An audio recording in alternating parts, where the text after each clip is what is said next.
Bonjour, je m'appelle Tom, je suis l'actuel référent thématique de la vie étudiante et membre du groupe cinéma. Moi c'est Alexandre Bourrasso, voilà, je suis référent thématique pour la rubrique musique. Attends, c'est et voilà, et il vient de me couper. Et voilà, je vais donner mon opinion sur du cinéma alors qu'apparemment j'ai un expert en face de moi. Donc, du coup, t'as aimé le film ?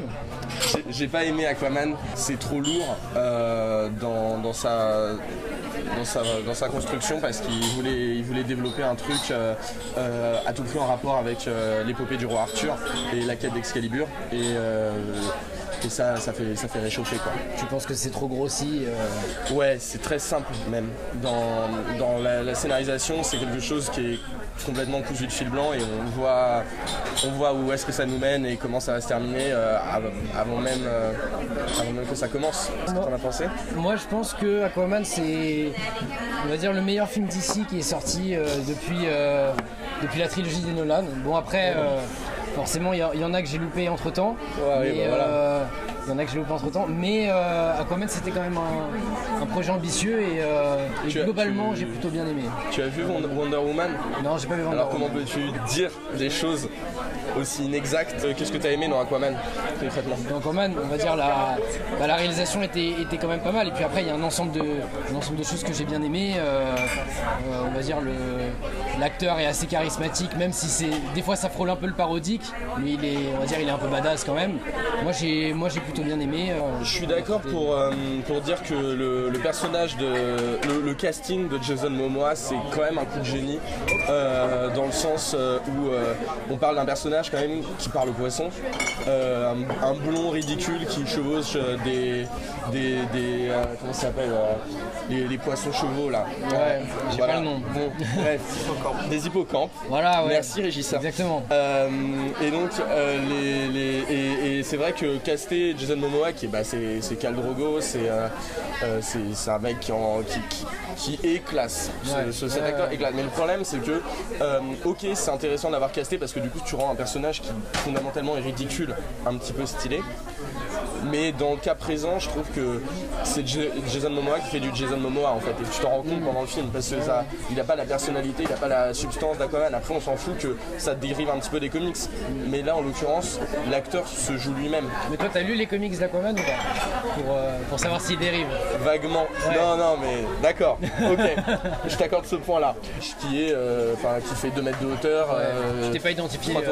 Non, déjà tu t'identifies pas et en plus t'as pas peur pour lui quoi. Ouais. Et lui, je pense qu'il a eu jamais peur pour lui pendant tout le film. Je suis d'accord. En fait, il y a on va dire le point faible du film, c'est que justement il a aucune faiblesse en fait. Oui. Il est un peu surpuissant, tout ça c'est quelque chose qu'on peut lui reprocher. Mais tu vois le duel, j'ai pas l'impression qu'il est en train de perdre.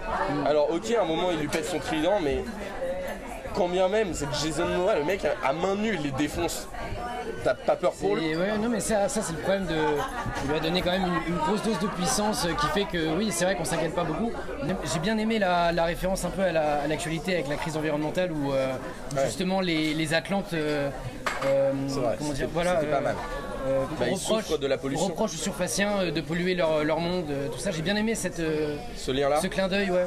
Je trouvais ça intelligent dans un film de super-héros. C'est vrai que pour le peu de clin d'œil qu'on a généralement à l'actualité et à ce qu'on dit, mais bon, c'est pas un film profondément écologique, on va pas se mentir. Et que les dialogues d'Aquaman, ça touchait le fond. Ouais. Mais les répliques après, je trouve qu'elles étaient aussi un peu volontairement parodiées un petit peu. C'était du grossi mais volontaire, j'avais l'impression. Moi je le vois comme ça. Alors, il y avait des répliques un peu grosses, mais on savait gros et tout le monde le savait. C'est ma faute, je l'ai d'abord vu en VF, donc je mérite de me faire taper pour ça. Mais il n'empêche que dans la VF, après j'ai revu en VO et je me rappelle plus de l'équivalence en VO, mais il n'empêche que dans la VF, la réplique de Mera à un moment du film, c'est quand même « j'avoue ». Littéralement, j'avoue. Donc, ok, peut-être que l'équivalence en anglais, en version originale, n'est pas exactement ça, mais tu traduis ça par j'avoue, parce qu'on n'est pas en train de se noyer, quoi. Moi, vraiment, le gros point fort du film, c'est vraiment la bataille finale. Je l'ai trouvée vraiment à la hauteur. Elle était.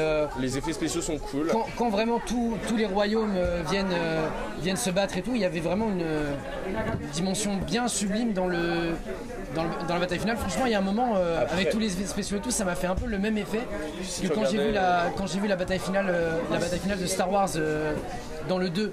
Genesis, je sais pas si tu te rappelles. Oui. Avec les clones et tout là. Ou alors même un peu le Seigneur des Anneaux, ça fait un côté très fantastique. Voilà, un petit peu.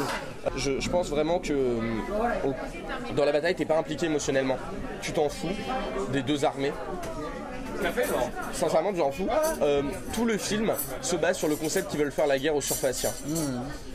Il y a deux attaques qui sont menées contre les Surfaciens pendant tout le film et ça constitue même pas la bataille finale. La bataille finale, c'est juste combattre une armée de poiscailles pour les convaincre de rejoindre. Mais c'est complètement con parce que on nage dans une espèce de... Ouais, dans une espèce de combat très beau, très esthétique, mais complètement dénué de sens et complètement dénué d'investissement émotionnel pour le spectateur. Tu t'en fous de savoir quelle armée va gagner. Toi, tu veux juste voir Aquaman débarquer avec son trident et ça c'est sûr. Mais il y a quand même une puissance qui est haletante. Moi, j'ai trouvé quand même. J'étais bien projeté dans le combat parce que vraiment les forces sont assez équilibrées entre les royaumes. Tu sais, t'as un espèce de totem où à un moment il y a un espèce de gros crabe. Après, il y a un autre. C'est des animaux complètement loufoques, mais à chaque fois il y a une espèce de grosse puissance qui peut arriver. Tu sais, vraiment t'as un espèce d'animal préhistorique qui arrive croquer le kraken. Le kraken et tout. Enfin genre oui, y a un équilibre de puissance qui est assez bien fait. Aquaman, on le rapproche à Poséidon avec le trident et Poséidon c'est un dieu, tu vois. Donc en soi, est-ce que mais les personnages de DC Comics ont toujours été des dieux. Et d'ailleurs, il y a beaucoup de gens qui s'amusent sur YouTube à imaginer ce que donnerait un combat entre les héros de DC et les héros de Marvel. Et on sait que la vérité, c'est les héros de Marvel sont éclatés. T'as un surhomme, au niveau puissance, ils sont massacrés. Bien sûr, mais c'est la faiblesse du film, c'est que Aquaman est trop puissant. Aquaman est trop puissant, mais dans la réalisation, la grosse force du film, pour moi, les effets spéciaux ont vraiment fait du film quelque chose de très beau et des fois vraiment, comme je t'ai dit dans la bataille finale et dans la scène quand il plonge dans la fosse. Moi, j'étais vraiment emporté dans ces scènes-là. Mais mon plus gros regret sur ce film, c'est que le scénario est faible, comme tous les films que je vois, tous les films de super-héros que je vois récemment. Le scénario est très faible et ça ne va pas en s'améliorant. Et ça me désole de le dire, mais j'ai l'impression que si on doit bouffer la même merde pendant encore 10 ans, ça va être assez dommage. Donc oui, je ne demande qu'à découvrir l'univers d'Aquaman, mais pas de cette manière-là et avec un scénario beaucoup plus construit. Pour moi, c'est un non. C'est pas un bon film. C'est un film qui est cool à regarder, mais à partir du moment où tu prends ton cerveau et que tu le poses sur le côté parce que tu te fais chier. Si tu essayes de réfléchir et de conceptualiser, tu te fais chier. Voilà. Non, pour moi, quand même, c'est quand même un oui. J'ai bien aimé dans la mouvance de DC Comics. Je pense que c'est un des meilleurs films qui est sorti dernièrement et voilà. Moi, ce qui... C'est triste que ce soit le meilleur.